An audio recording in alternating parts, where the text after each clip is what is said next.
A factor, Curry being dead at the weight, but the most significant factor was that Lloyd Honeyghan is an outstanding all-around fighter. For Johnny Bumphus, this is it in terms of his boxing career. Either he wins the title, upsets the long odds, and comes away with the welterweight title, or he retires. According to Johnny and his co-manager Lou Duva, it's as simple as that.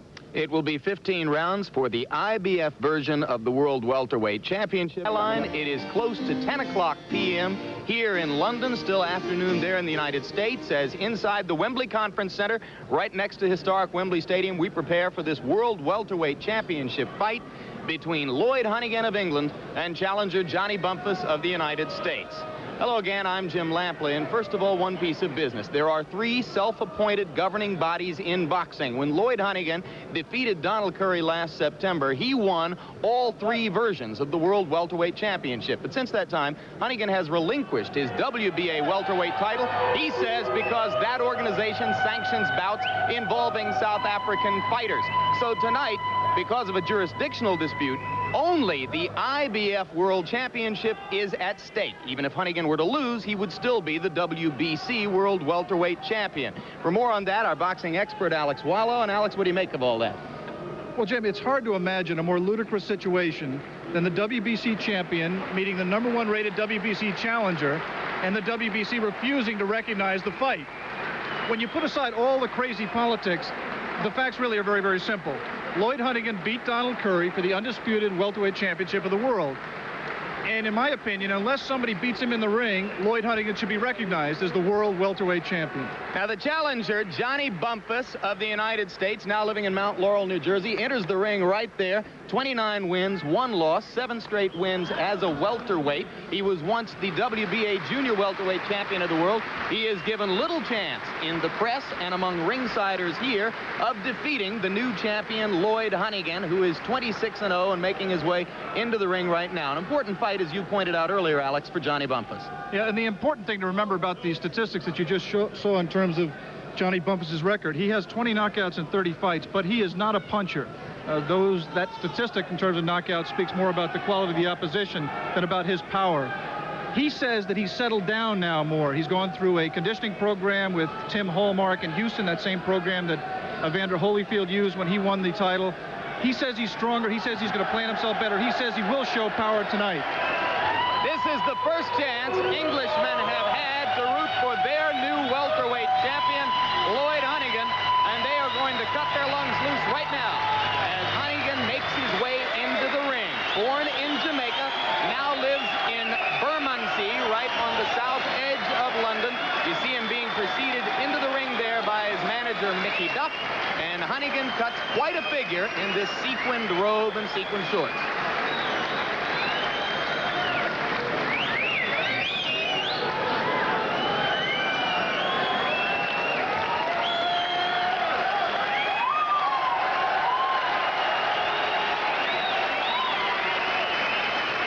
The new champion. You know, Honeyghan's win, Jim, was a tremendous boost for the prestige of British boxing, which has a special place in the long history of this sport, because it was here in England over 250 years ago that the sport of boxing as we know it today began to take shape.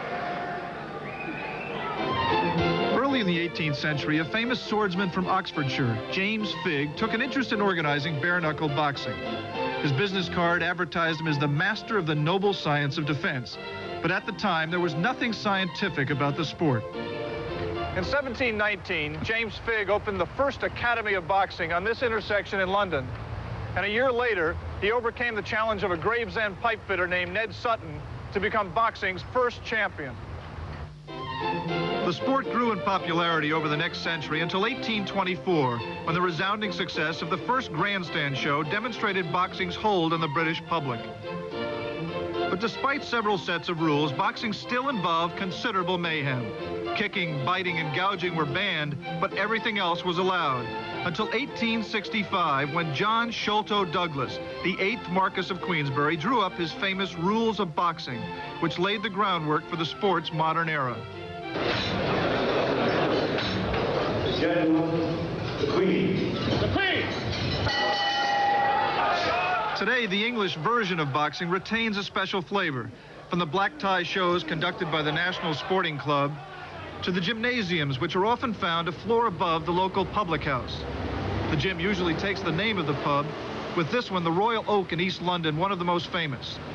In the first half of this century, these gyms produced a number of outstanding champions, including Ted Kid Lewis, twice welterweight champion, the famous Mighty Atom, flyweight champ Jimmy Wilde, Jackie Berg, outstanding lightweight in the 30s. Randy Turpin scored the biggest victory in British boxing history when he upset Sugar Ray Robinson. But that was 36 years ago. And since then, English fans have waited in vain for an outstanding champion. The most recent disappointment came last July, when 41,000 fans turned out at 2 in the morning, only to see their hero, Frank Bruno, destroyed by Tim Witherspoon. Crushing losses like this one have led to a defeatist attitude in the fans and the press here, a feeling that their fighters can't beat world-class opposition. In their minds, an English champion like Lloyd Honeyghan had no chance against the likes of Donald Curry. But last September, it was Lloyd Honeyghan who thoroughly outclassed Donald Curry, battering the defending champion over 6 rounds and scoring England's biggest victory since Turpin took the middleweight crown from Robinson. A week later, Lloyd returned to his hometown of Bermondsey in South London, where the reception reflected the pride of the neighborhood in their new champion. As for Lloyd himself, he says that winning the title was only half the battle. I wanted people to remember me as a great fighter that's come out of Britain, not just another champion. I want to be remembered as one of the greats. And he can take at least one small step toward that image of greatness. He can knock off Johnny Bumphus tonight. There are a number of appealing traditions which surround English boxing. One of them playing of the British national anthem, God Save the Queen.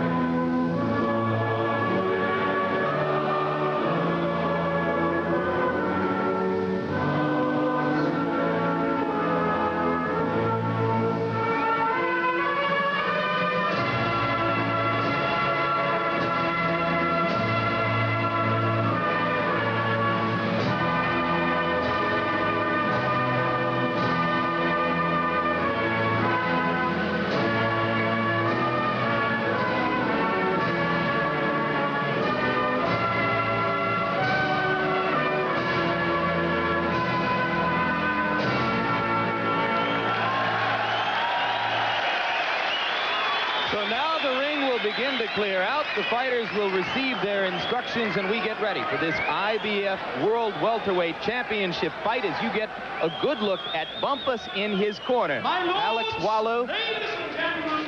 Bumphus is taller and perhaps a bit quicker, and he believes that he brings, as a former champion in the junior welterweight class, a fresh outlook into this fight.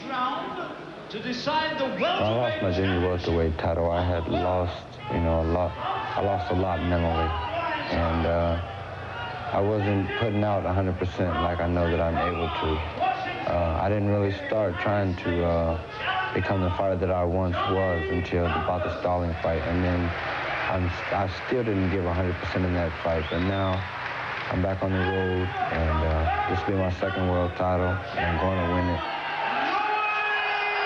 Johnny Bumphus was a member of the 1980 American Olympic boxing team, which did not go to Moscow.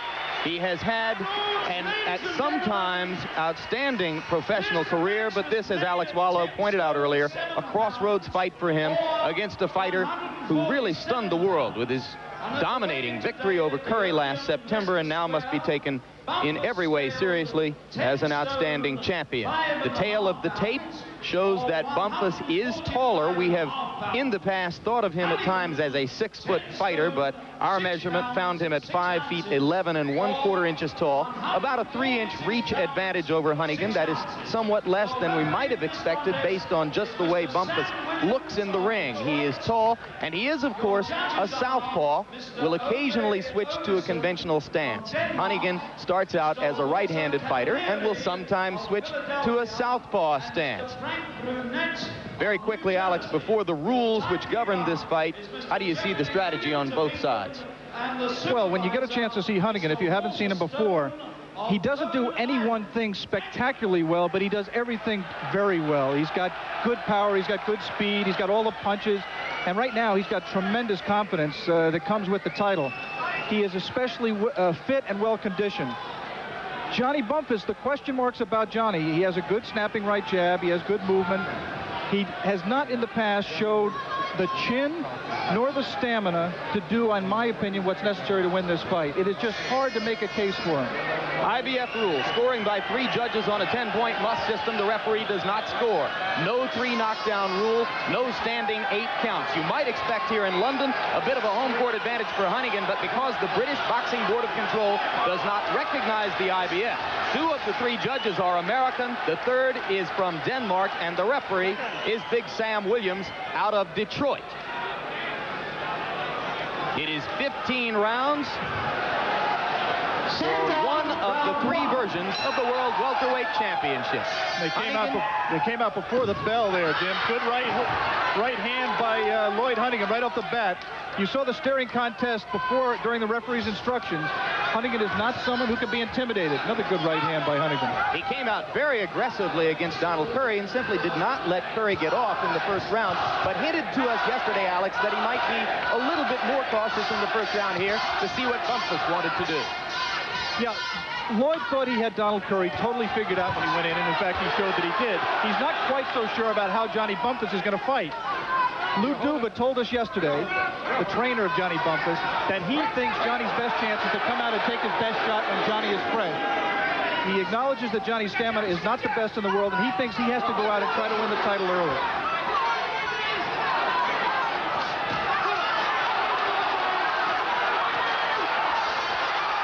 Already, Honeyghan has Bumphus pinned on the ropes, and he moves away there. 2 minutes to go in round 1. Bumphus gets off the ropes and reverses the situation as Honeyghan ducks and slips. And makes every punch by Johnny Bumphus miss.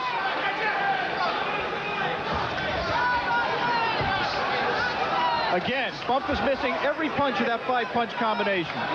Honeyghan does not like to use his feet to avoid being hit. He likes to come forward, but ducks and slips as many punches as possible. And as you can see, and Alex points out, it has been highly effective so far. So the right-handed body shot by Honeyghan, which he hopes will take away whatever movement that Johnny Bumphus possesses. Right now, Johnny's not dancing at all. He wants to move a little bit side to side, but stay within punching range. Oh! And Bumphus goes down from a solid right cross. Up quickly. He has been down previously in his career and has come back to win fights. But right now, he looks so wooden and so slow and so ordinary, Jim, that it's hard to see how he can survive this round. Honeyghan perhaps pressing a little too hard right now to try to finish, as he recognizes what is obvious, that Bumphus is in trouble. Another right. Bumphus just looks terrible. Bumphus has no legs.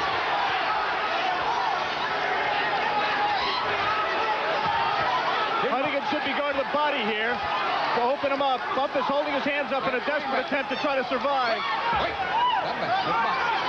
Look at the legs. He just has nothing underneath him.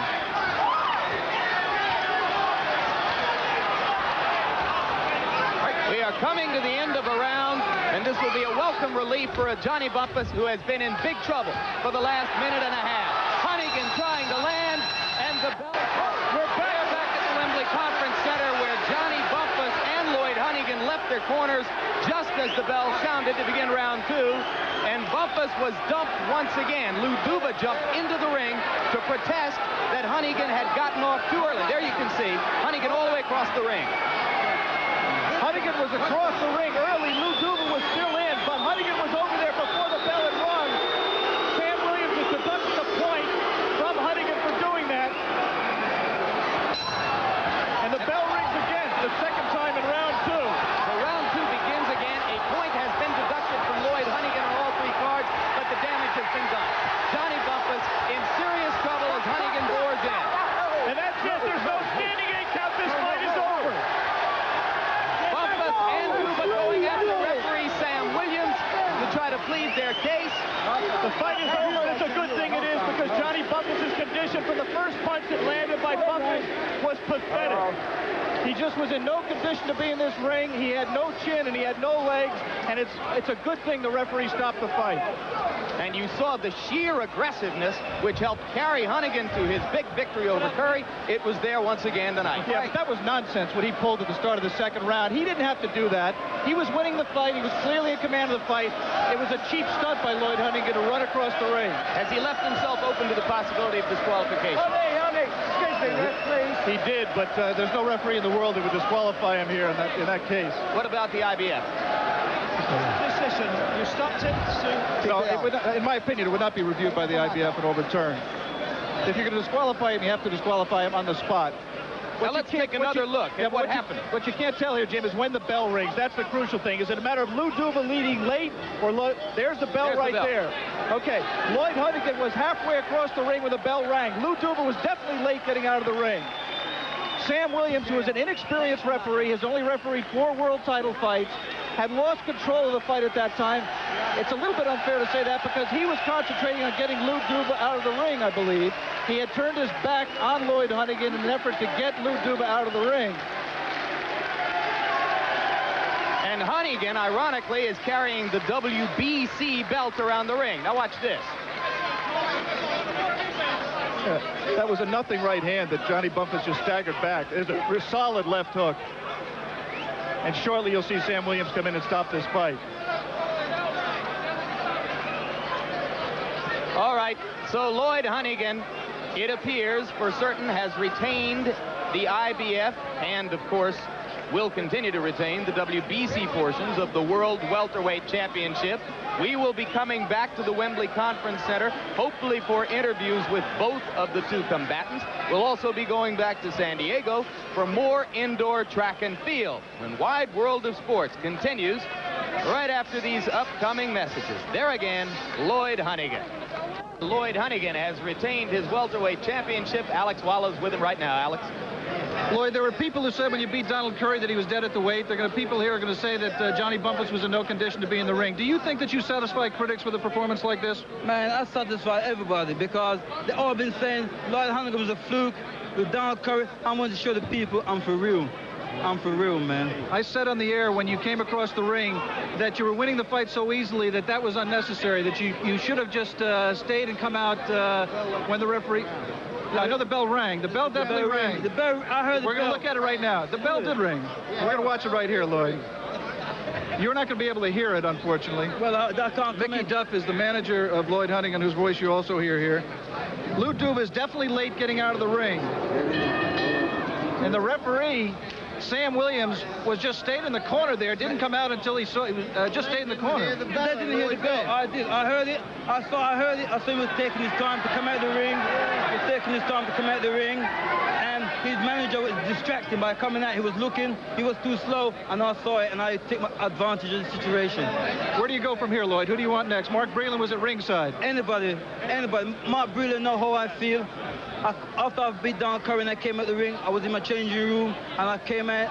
I saw Mark Breland standing outside my changing room. I went straight up to him and I said to him, Mark, maybe you can rumble one day. And I still mean that because I didn't give up my WBA title for no apartheid reason or anything like that. I gave it up for my own reason, you know, because I didn't want to fight in South Africa or anything like that. And it's up to Mark Breland if he wants to fight a South African. If he fought Breland now, he would lose his WBC title. The WBC have Breland automatically suspended for 2 years. We tried to explain all that at the top. It's difficult to keep track. Lloyd, in your wildest dreams, did you think it would be that easy? Man, I tell you, I was prepared for this fight. This is the best condition I was in my life. I was better than when I fought Donald Curry because I've got 2 dogs now, 2 Staffordshire Bull Terriers. And when I went at it for the second time, I felt like my 2 dogs. I felt so strong, and I just wanted to kill him. I wanted to eat him. Thanks very much. Let's go back to Jim Lampley at ringside. Thank you, Alex. Last night, we suggested to Mickey Duff, Lloyd's manager, that one of his advantages as a boxer is that he carries a rather large chip on his shoulder. Mickey responded by saying it's a whole London block, and it helps him a great deal. I think you can see the kind of tough aggressiveness that Lloyd brings to every situation in life. Meanwhile, Johnny Bumphus and Lou Duva now standing by with Alex Wallow for their side of the story. Alex? Johnny, I know you're terribly disappointed. What happened to you in the first round? You just didn't seem to be able to get off at all. In the first round, I think I started a little slow. I tried to get a good sweat going in the locker room, but unfortunately, I was unable to. I felt good though. I mean, I got knocked down, but I got up. My legs were strong. My sense was with me. I knew what I was doing. It was just a matter of me getting the cobwebs out, because I've been down several times, and every time, all but once, I've came back to win, or even knock my opponent out. What is your reaction to the incident at the start of the second round, Johnny? That should be disqualification. The bell didn't even ring. I wasn't off the stool yet. I didn't even see the guy coming. I got hit, and the next thing I knew, I was on Queer Street. Lou Duva is standing here with you also. Lou, the way it looked to me was that the referee, that there was a seconds out, that you were a little bit late getting out of the ring. The bell, when we heard it on the tape, we'll be looking at the tape right here, but on the tape, the bell does ring before he hits Johnny. I understand, but he was right in the corner at that same time, Al. He was about halfway across the ring moving. I put his mouthpiece in, I'm stepping on, he says, seconds out, I'm stepping out of the ring, and I'm putting it in, and the guy was right on top of him before he even got out. Is it fair to say, Lou, that you were taking every second you could to try to revive your fighter? Absolutely, absolutely. We still had the time to go over there until I hear that bell go. As I'm stepping out, that's when I heard the bell. But I'm putting his mouthpiece in, and he's right there. And had I seen it, understand? I just saw a blur come over. Had I seen it, I would have stopped him. But how the hell know? My back's to the guy. But Johnny was just starting to get up, and that's when he got hit. In my opinion, Lou, that the blows that Honeyghan struck there did not change the outcome of the fight based upon... This is my opinion, but I'm just saying. You don't know at this point. What is your opinion? And my opinion is Johnny's done this before. He's got hurt at the beginning before and come back and knock the guy out. So what's the difference? We just had to go. We're talking about 15 rounds we're talking about right now. He may have let it all hang out, but we had a calculated plan for Johnny. So in other words, we wanted him to get out there and get this over with in a couple of rounds, and then we were going to turn him on. But what the hell was you going to do with the guy? Will you protest the decision? Absolutely, I'm protesting the decision. Johnny, will this be your last fight, or will you go on from here? Well, if the protest is good, I'm going on. This is only the second loss in 31 professional fights. I don't think I'll retire, but I am contemplating it. Lou, you said before this fight that if you didn't win it, you would retire him. I would, and absolutely, that's my feeling. Johnny's more than a fighter to me. Johnny's my friend. I wouldn't want to get Johnny hurt, but in a flagrant disqualification on something like this here, we got to get a determination first before we make a decision. I'm protesting the thing. I think the guy was wrong. I think the referee knows it was wrong. I think the IBF and I think the British Commission knows it's wrong. Now what's going to happen, I don't know, but I'm going to fight like hell to get it straightened out. Thank you, Lou. Back to Jim. All right, Alex, and we are going to go away just briefly now, but when we come back, we'll have a conversation with the single most interested observer in the entire arena, WBA World Welterweight Champion Mark Freeland, who sits beside me now, and he'll be sharing his impressions of what just happened here. And with me now, the most interested observer here, WBA World Welterweight Champion Mark Freeland, recently won that crown over Harold Bolbrecht of South Africa and suffered in that fight a broken hand in the second round, but went on to win it anyway. Mark, you're in a curious position. Friends with Johnny Bumphus, and yet the potential beneficiary of a huge money fight somewhere down the road if Honeyghan holds on to his titles. First of all, your impression of what happened here. Well, today, despite the loss, it seemed like Johnny's legs were pretty weak for some reason. Lloyd, I really thought nothing of him. He went out throwing wild punches. He was wide open throughout the whole fight. He throws lazy punches at times until he gets you in a position where he could throw wild punches. But I really thought nothing of him tonight. Even though he went, 2 rounds, I thought nothing of him. Under the rules of the governing bodies as they now exist, you may be restricted, or Honeyghan rather, may be restricted from fighting against you for up to 2 years. Do you expect it to be that long before you would meet him if all goes well for both of you? No, because then the welterweight division might get pretty boring after a while, and I think things would decide from that point of view. And can I guess, after what you've just said about his performance here, that you'd like to get him as soon as possible? All right, as soon as this gets together, I would love to fight him. Where is it your impression that Johnny was wronged by what happened at the start of the second round, or were Johnny and Lou simply late in responding to the bell? I tell you the truth, I didn't hear the bell at all either. And the referee turned his back and just let him go. I didn't hear the bell at all. They said seconds out, and the guy was already over in the corner before the referee even turned around. All right, Mark, we appreciate you spending time with us and wish you well on the recovery of that left hand. Right now, for more on the second round controversy, Alex Wallow is standing by in the ring with referee Sam Williams. Sam, it appeared to me that at the start of the second round, when Honeyghan charged out of his corner, you were still back in the neutral corner. Should you have been closer to push Honeyghan back into his corner to keep him from charging out? It's correct that I was back in the neutral round. I was waiting to get the signal for seconds out, which comes from the BBC. I never heard it. When I looked up, I was being talked to by one of the cameramen to get him out of the way. When I looked up, he was charged in the corner. That's when I charged out. Okay, Sam, we're going to play the tape right now. You won't be able to hear it. We're going to play the tape and just listen to see when the bell rang. We'll be able to hear the ring.